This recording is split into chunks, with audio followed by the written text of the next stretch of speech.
Mario, we got a very interesting topic we got to talk about, Mario, with hockey, and that is the Winnipeg Jets and Edmonton Oilers series. This this series right here is a shocker. The Winnipeg Jets play again. They play on Friday and on Sunday. They lead the series 3-0, Mario. They play tonight at 9:45 p.m. They go for the sweep. I I didn't think I'd be saying those words, Mario.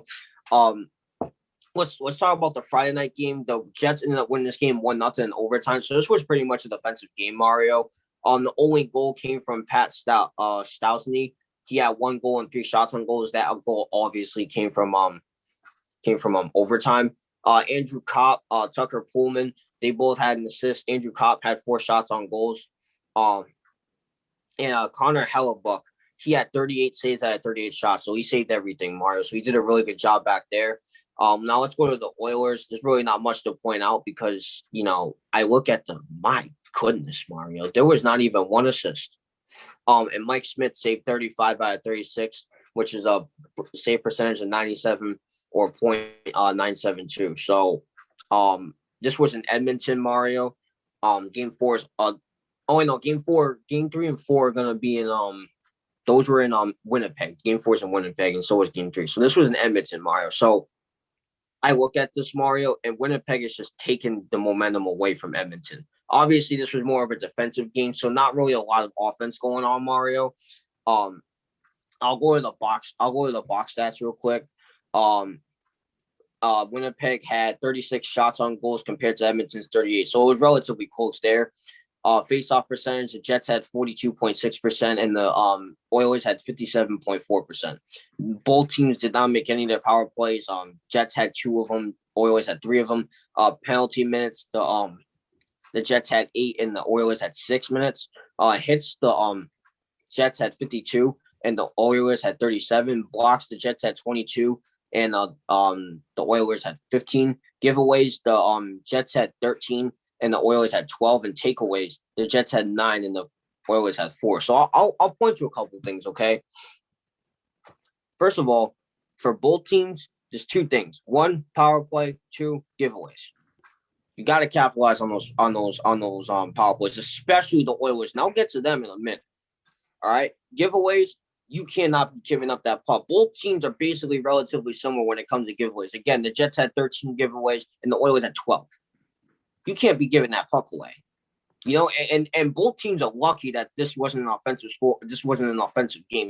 Game 3 was a bit of a different story, but we'll get to that. We'll get to that in just a minute.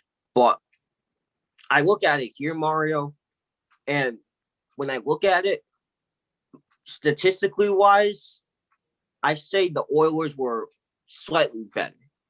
But again, it just came down to that moment in overtime. This was more of a defensive game, if anything, and these are games that are usually interesting to watch, because we watch mostly offensive games. Like, we watch the high scoring games, but I just love watching defensive games because it really just comes down to who's going to break through that defense.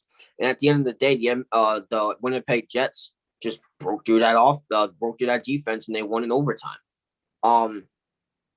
So if I'm the Jets going into game 4 tonight, right? And I'll get to game 3 in a minute. I'm doing what I can do. Well, what I did to the Oilers in game 1. They took them out hard in game 1. As for games 2 and 3, let me get to game 3 real quick. The Winnipeg Jets won this one in overtime as well. They won this one 5-4. So this was the exact opposite of what it was last game. This was an offensive game, Mario. Let me get to the stats. I'll start off with the Jets. This one was in Winnipeg, and game 4 is in Winnipeg as well.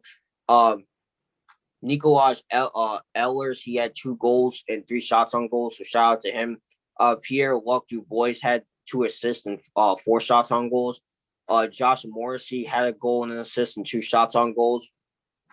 1 second. Matthew Perriot, he had a goal and a shot on goal, and Blake Wheeler had a goal and 3 shots on goals.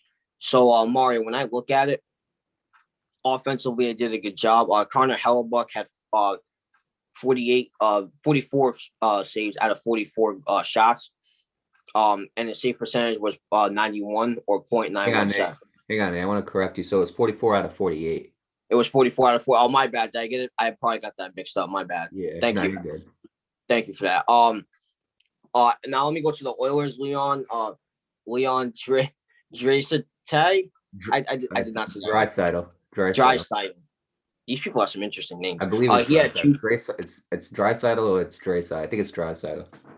All right. He had 2 goals, 1 assist, and 6 shots on goals. Connor McDavid had 3 assists and 4 shots on goals. So he did a really good job. Zach Kassan, he had a goal and 2 shots on goals. Yuhar Karaya, he had a goal and 3 shots on goals. So when I look at it, Mario, before I continue, Mike Smith had 32 saves out of 37 shots, which is a save percentage of 86 which is a save percentage of 86 or .865. So when I look at it, Mario, I look at who really saved the game for this, and it was Connor Hellebuck.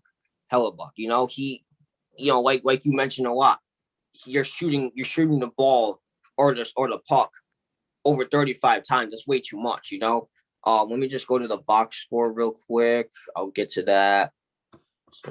Here we go, right here. I go to it real quick. All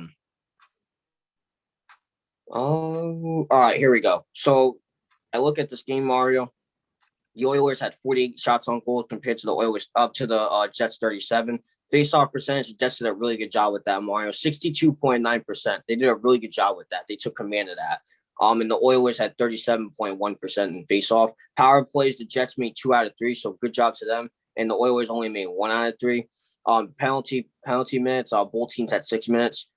Hits, the Jets had 47, Oilers had 32. Blocks, the Oilers had 20, and the Jets 13.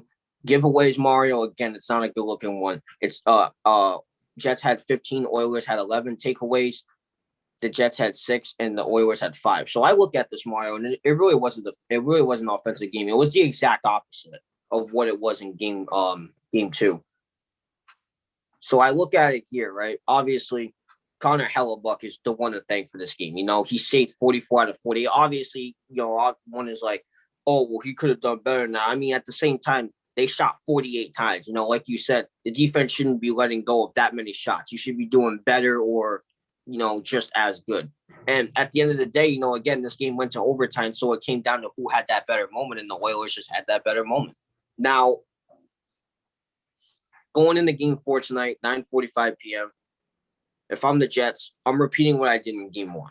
Okay, they won that game 4-1. They did everything correctly. Not to say that they weren't doing a bad job in game 1 and 2, game 2 and 3. They did a really good job, don't get me wrong. But there were some glaring weaknesses, something that the Oilers can easily look at and be like, oh, yeah, let's just backfire against them, You go for the sweep tonight. Do everything you did in game 1. Don't even give them a chance. That's all you got to do.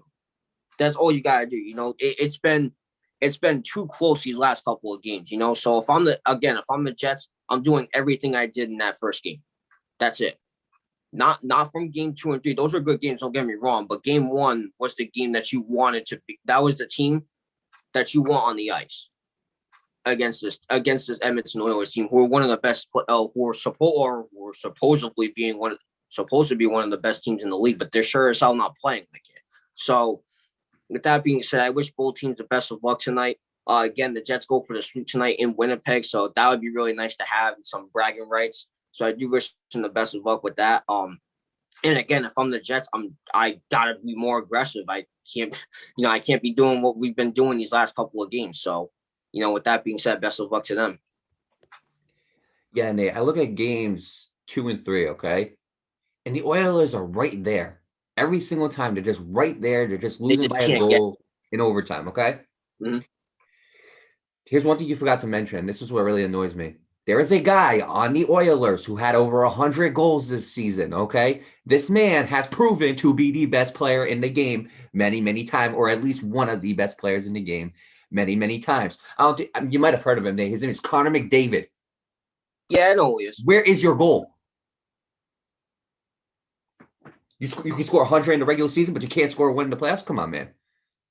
This is what's annoying me with the Oilers. They're right there, and their leading goal scorer has not made a goal this whole series. Now, don't get me wrong. Game 3, you did good. You had 3 assists. Congratulations. Get your goal. Okay. Give your team some momentum to win this game. Now, it's still, okay. Now, again, it doesn't look good for the Oilers, but again, the bright spot of it is it's 3-0, not 4. You still have a chance. Connor McDavid needs to do a better job of scoring goals. Okay, they need to get him open, but I got to give the Winnipeg Jets credit. They are taking the head off the beast. And the beast is still alive. Don't get me wrong. They're still moving, but they're not doing enough without that head. You know? Now, again, looking at these teams, like you said, first of all, the Winnipeg Jets, they're doing a great job. I mean, game 2 was exactly a defensive game. You know, both teams did a great job defensively.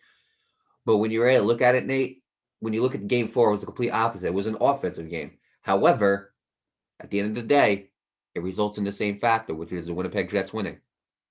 Okay? And a big reason for that, Nate, is Connor McDavid not getting as involved as he should. You know, they got to find ways to open up Connor McDavid and give him and get the Oilers out of this trouble. Okay? Because it's not looking good for the Oilers right now. And the Winnipeg Jets, they are the underdogs. They were the underdogs in this series, you know, and they are proven to be the alpha dogs in this whole series. You know, they were coming in as the underdogs, and they have done nothing but become the alpha dogs. Okay, if I'm looking at this as again, first of all, for the Oilers, you know, you got to get Connor McDavid in, you know, but if I'm looking at this whole thing, Nate, I look at the Oilers. And one thing that I point to is power plays. You got to capitalize on them. You know, you went 1 for 3 game 4. Last game you went, I think, like 0 for 2 or 0 for 3. You got to capitalize on your power plays, okay? And as for the Winnipeg Jets, you have to find some type of consistency, okay? Now, obviously, in this series, it's too late, you know, because 3 games have gone by and you're either consistently defensive or you're consistently offensive. But in the future, if you do get to the next round, you got to find some consistency, you know, within that team. Because scoring 5 goals, again, that's bad defensively, you know, because in order to win, you got to score 5 goals because the other team has 4. Offensively, you got to score more than 1 goal if you're looking at game 3.